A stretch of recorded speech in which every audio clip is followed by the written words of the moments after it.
Hello students, आज फिर हम कंटिन्यूअस चार्ज डिस्ट्रीब्यूशन से संबंधित प्रॉब्लम्स करेंगे। कंटिन्यूअस चार्ज डिस्ट्रीब्यूशन का मतलब हुआ एक रॉड है और उस रॉड पर कोई चार्ज है या एक तार है, तार पर चार्ज है यूनिफॉर्मली डिस्ट्रीब्यूटेड।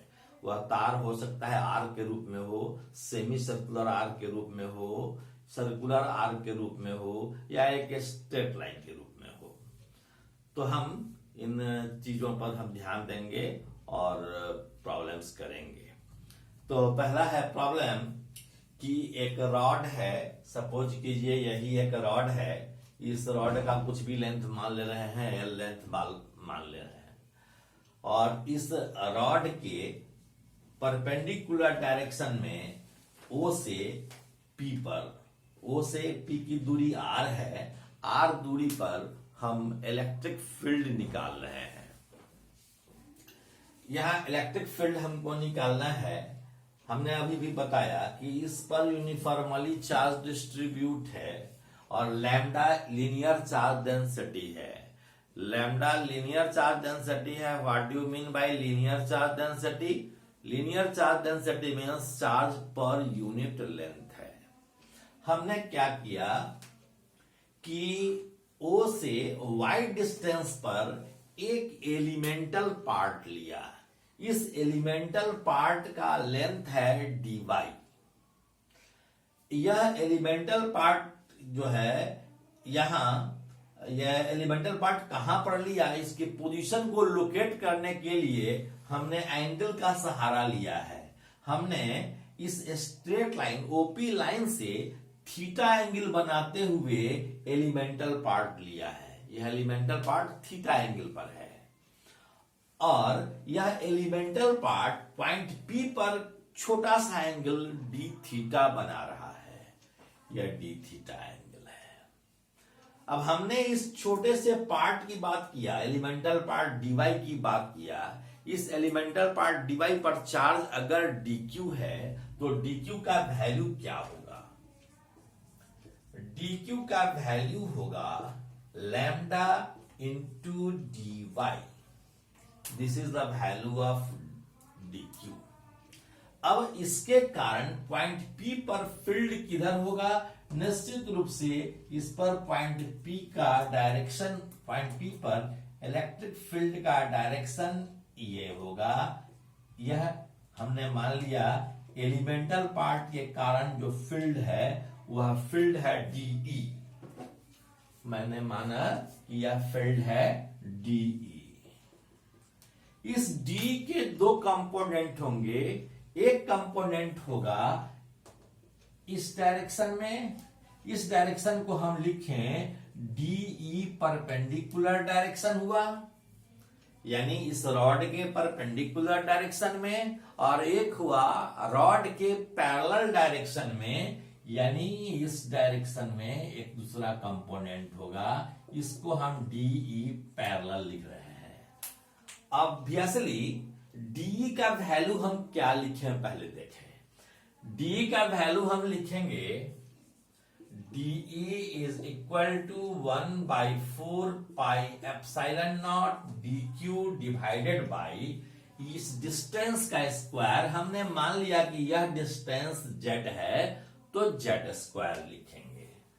यह हो गया z स्क्वायर। अब हम dq का वैल्यू रखते हैं तो क्या होगा? This is equal to 1/4 pi epsilon naught lambda dy by z square. अब इस d का वैल्यू ये हो गया तो DE परपेंडिकुलर का वैल्यू क्या होगा? यह हम देखें तो DE perpendicular its component perpendicular to rod is DE perpendicular बराबर हो जाएगा, अगर यह एंगल थीटा है तो यह एंगल भी थीटा होगा, तो DE परपेंडिकुलर क्या होगा? DE cos theta, DE cos theta. और डी कॉस थीटा को हम क्या लिख सकते हैं 1/4 pi epsilon naught lambda d y divided by z square into cos theta. अब जरा हम देखें कि कैसे हम जेड स्क्वायर को क्या करें, डी वाई को क्या करें, इसको हम देखते हैं। जरा देखिए इस ट्राइंगल में tan थीटा बराबर क्या लिख सकते हैं, now tan theta is equal to perpendicular, tan theta is equal to perpendicular by base है r। हम यहां यहीं पर लिख देते हैं, ज्यादा अच्छा रहेगा यहां पर लिखना कि tan थीटा बराबर है y बाई r, इसलिए y बराबर है r tan थीटा। इसलिए dy बराबर क्या होगा, डिफरेंशिएट करने से यह हो जाएगा r sec square theta d theta. हम लिख सकते हैं, हमने डिफरेंशिएट किया थीटा के रिस्पेक्ट में, dy बाई डी थीटा बराबर r sec स्क्वायर थीटा, इसलिए dy बराबर हो जाएगा, डी थीटा को हम इधर ले आए r sec square theta d theta. तो हम चाहें तो लैम्डा डी वाई के जगह पर हम क्या लिख सकते हैं, r sec square theta d theta divided by z square. और z कितने के बराबर है, हम z का वैल्यू निकालें तो z बराबर हम लिख सकते हैं y square plus r square लिख सकते हैं। तो हम देखें यहां, इसलिए d परपेंडिकुलर बराबर है 1/4 pi epsilon naught lambda dy। What is dy? dy is r sec square theta d theta into cos theta divided by z square. Z square y square plus r square को z square लिख सकते हैं, और y बराबर कितना लिखे हैं, r tan theta. तो r tan थीटा का स्क्वायर प्लस r स्क्वायर, तो r square 1 plus tan square theta लिख सकते हैं। कैसे लिखे, समझ में आया? हमने जेड स्क्वायर को लिखा y square plus r square, इस y को माने हैं r tan थीटा, y का स्क्वायर हो जाएगा r square tan square theta plus r square common ले लिया तो हो गया 1 plus tan square theta. 1 plus tan square theta को लिखेंगे सेक स्क्वायर थीटा, तो एक सेक स्क्वायर थीटा से सेक स्क्वायर थीटा कैंसिल हो जाएगा, तो यह क्या हो जाएगा, this is equal to 1/4 pi epsilon naught, एक r से r कैंसिल हो जाएगा, तो हम लैम्डा बाई r यहां लिख सकते हैं। इसके बाद क्या बच रहा है, इसके बाद बच रहा है cos theta into d theta, cos theta into d theta. So E perpendicular direction में क्या होगा, ई परपेंडिकुलर डायरेक्शन में हो जाएगा integration of dE, and this is equal to 1/4 pi epsilon naught lambda by r into integration of cos theta d theta. जरा सोचिए कि theta के हम थीटा के साथ कर रहे हैं, थीटा के रिस्पेक्ट में, तो हम यहां लिमिट कहां से कहां देंगे, यहां से यहां तक मिलाया, इस एंगल को θ1 कहा, इसको यहां से मिलाया इस वर्टेक्स से, तो ये एंगल आ गया θ2 मैंने मान लिया, तो माइनस θ1 से लेकर प्लस θ2 तक के लिए इंटीग्रेट कर दिया। cos थीटा का इंटीग्रेशन sin थीटा होता है, तो इसको लिख सकते हैं 1/4 pi epsilon not cos theta का इंटीग्रेशन sin थीटा कहां से कहां तक, तो माइनस θ1 से लेकर प्लस θ2 तक। यह हम कर लिए। अब हम लिमिट देंगे तो क्या हो जाएगा, this is equal to lambda by r यही लिख दिया जाए, lambda by r. So this is lambda by 4 pi epsilon naught r. यहां हम लिख सकते हैं sine theta 2 minus theta 1, sine theta 2 minus sine minus theta 1। और आप जानते हैं कि sine minus theta minus sine theta के बराबर होता है, तो यह साइन प्लस हो जाएगा। तो हम लिखेंगे ई परपेंडिकुलर डायरेक्शन में होगा lambda by 4 pi epsilon naught r sine theta 1 plus sine theta 2। Okay, yes. तो ई परपेंडिकुलर क्या होगा, lambda by 4 pi epsilon naught r sine theta 1 plus sine theta 2, क्योंकि साइन माइनस थीटा 1 बराबर minus sine theta 1 होगा, तो minus minus sign plus हो गया। अब आप जान रहे हैं कि डी बराबर क्या था, 1/4 pi epsilon naught r lambda divide by z square. ये काम तो पहले ही कर चुके थे, that is lambda by 4 pi epsilon naught r d theta. ये काम हम पहले ही कर चुके थे। अब इसका पैरेलल डायरेक्शन में जो कंपोनेंट होगा नीचे की ओर, यह डी पैरेलल है। यह डी पैरेलल क्या होगा, यह डी कॉस थीटा था तो यह डी साइन थीटा होगा। ये तो डी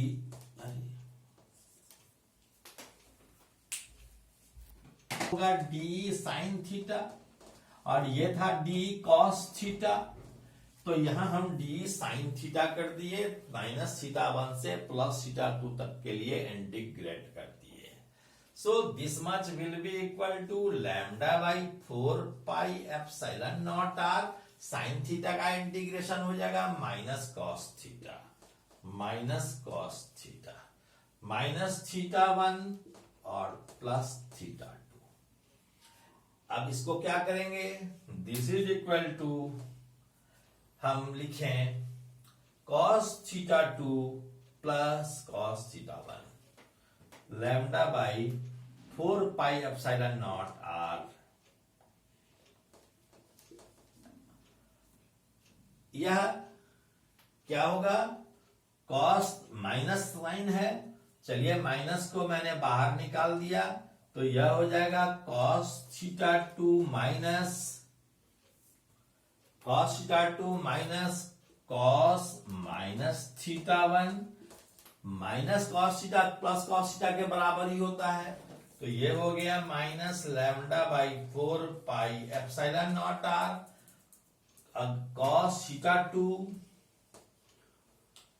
माइनस कॉस थीटा 1, और इस माइनस को जब अंदर ले जाएंगे तो माइनस वाला हो जाएगा प्लस कॉस थीटा 1, और ये हो जाएगा minus cos theta 2। So E in perpendicular direction बराबर हो जाएगा lambda by 4 pi epsilon naught r cos theta 1 minus cos theta 2। इस चीज को आप याद रखेंगे, इस दोनों को आप याद रखेंगे, क्योंकि प्रॉब्लम बनाने में हमें इसकी जरूरत पड़ेगी। इसको हमेशा याद रखना है, इस फार्मूला के रूप में हम यूज कर लेंगे इसको। ऐसे बहुत सारे क्वेश्चंस हो सकते हैं कि यह मान लो कि दिया हुआ रहेगा कि यह लेंथ 12 है, तो बताइए कि यह ओ सेंटर अगर हो, यानी परपेंडिकुलर बाइसेक्टर पर फील्ड निकालना हो, तो हम डी निकाल देंगे परपेंडिकुलर बाइसेक्टर पर, डी परपेंडिकुलर और डी पैरेलल डायरेक्शन में निकाल देंगे। और फिर हम ई निकालने के लिए दोनों का स्क्वायर करके, पाइथागोरस थ्योरम से दोनों का स्क्वायर करके स्क्वायर रूट कर देंगे, तो हमको ई का वैल्यू निकल जाएगा कंप्लीट। अभी निकाला था डी परपेंडिकुलर डी पैरेलल। अब हम एक प्रॉब्लम करते हैं ईरोडोप का, इसमें हम डायरेक्ट इस फार्मूला का यूज कर लेंगे। इस फार्मूला को आप याद रखें, इस फार्मूला का हम डायरेक्ट यूज करेंगे lambda by 4 pi epsilon naught r sine theta 1 plus sine theta 2 E perpendicular direction के लिए, और ई पैरेलल डायरेक्शन के लिए lambda by 4 pi epsilon naught r cos theta 1 minus cos theta 2 के। ये जो प्रॉब्लम है, यह प्रॉब्लम नंबर 3.13 है आईरोडोप का। इसमें दिया हुआ है कि एक थीन स्ट्रेट रॉड है और इस रॉड का लेंथ है 2a। इसके सेंटर से जाते हुए एक लाइन परपेंडिकुलर बाइसेक्टर पर कोई पॉइंट P है। इस पॉइंट P पर हमको इलेक्ट्रिक फील्ड निकालना है। तो इस पॉइंट P पर इलेक्ट्रिक फील्ड कितना होगा यह निकालना है। पहला क्वेश्चन यह है। दूसरा क्वेश्चन है कि अगर यही पॉइंट P r डिस्टेंस पर इस लाइन में कहीं यहां होता r डिस्टेंस पर, तब फील्ड क्या होगा यह फील्ड निकालना है। जस्ट इसके पहले वाला वीडियो में यह दूसरा पार्ट अर्थात पार्ट बी हम बता चुके हैं, इसलिए पार्ट बी को हम डिस्कस नहीं करेंगे, केवल पार्ट ए को डिस्कस करेंगे। पार्ट बी के लिए आप पिछला वीडियो, जस्ट इसके पीछे वाला पहले वाला वीडियो आप देख लेंगे। ओके, तो देखें ये प्रॉब्लम कैसे बनता है। आप जानते हैं कि यहां दो कंपोनेंट होगा, एक ई परपेंडिकुलर होगा, दूसरा ई पैरेलल होगा। ई परपेंडिकुलर के लिए हमने एक फॉर्मूला लिखा था, डिराइव किया था। E perpendicular is equal to lambda by 4 pi epsilon naught r sine theta 1 plus sine theta 2। Lambda क्या था? लिनियर चार्ज डेंसिटी, मतलब चार्ज पर यूनिट लेंथ था। इस पूरे पर चार्ज है Q, क्वेश्चन में दिया हुआ है, और इस पूरे का लेंथ है 2a। तो 2a लेंथ पर चार्ज है Q, तो यूनिट लेंथ पर चार्ज क्या होगा? Q बाई 2a, अर्थात यहां लैम्डा का वैल्यू है Q बाई 2a। तो लैम्डा के जगह पर लिखते हैं Q by 2a divided by 4 pi epsilon naught r into sine theta 1। यहां थीटा 1 भी थीटा है और थीटा 2 भी थीटा है। तो साइन थीटा और साइन थीटा यह क्या हो जाएगा? 2 sine theta. This is equal to Q by 2a into 4 pi epsilon naught r into 2 sine theta perpendicular by hypotenuse a divided by hypotenuse होगा a square plus r square का square root. a square perpendicular क्या है? a, और divided by a square plus r square का square root. या हम 2a को cancel कर दे सकते हैं। So this is equal to e perpendicular is equal to कितना हो जाएगा?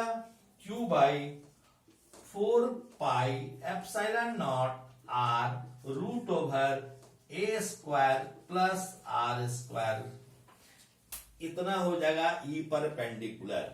अब E पैरेलल निकालें। E पैरेलल क्या होगा?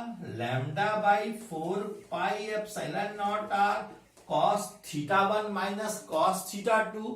थीटा 1 भी थीटा, थीटा 2 भी theta, so cos theta minus cos theta that is 0। So E parallel direction में 0 हो जाएगा। तो पैरेलल डायरेक्शन में 0, परपेंडिकुलर डायरेक्शन में जो निकाले हैं, तो दोनों का कंबाइन करेंगे तो केवल बचेगा E परपेंडिकुलर ही। वैसे आप जानते हैं कि E बराबर हम लिख सकते हैं E परपेंडिकुलर का स्क्वायर प्लस E पैरेलल का स्क्वायर रूट। E पैरेलल तो 0 ही हुआ, तो जो E परपेंडिकुलर का वैल्यू हुआ यही वैल्यू आंसर होगा।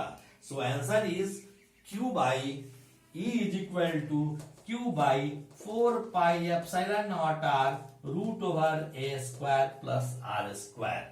अब जरा सोचिए, कह रहा है कि investigate the obtained expression at r is very very greater than a। अगर r बहुत दूर पर हो तो यह रॉड भी एक पॉइंट चार्ज की तरह बिहेव करेगा, और रॉड जब पॉइंट चार्ज की तरह बिहेव करेगा तो हम a को क्या कर देंगे? ए को हम नेग्लिजिबली स्मॉल कर देंगे तो आर स्क्वायर का स्क्वायर रूट आर होगा, यह आर पहले से ही है तो Q by 4 epsilon naught r square होगा। ठीक वही वैल्यू जो एक पॉइंट चार्ज के लिए होता। फिर से सुन लीजिए कि here r is very very greater than a r के अपेक्षा बहुत ही छोटा है, आर स्क्वायर के अपेक्षा ए स्क्वायर नेग्लिजिबली स्मॉल हो जाएगा और नेग्लिजिबली स्मॉल होने के कारण square root of r square का वैल्यू आर होगा। इस आर से मल्टीप्लाई करेंगे तो हो जाएगा Q by 4 epsilon naught r square. जैसा कि पॉइंट चार्ज से आर दूरी पर कोई पॉइंट पी ऑब्जर्वेशन पॉइंट होता तो जो इलेक्ट्रिक फील्ड होता वही इसका वैल्यू होगा। That's all. Okay, thank you very much.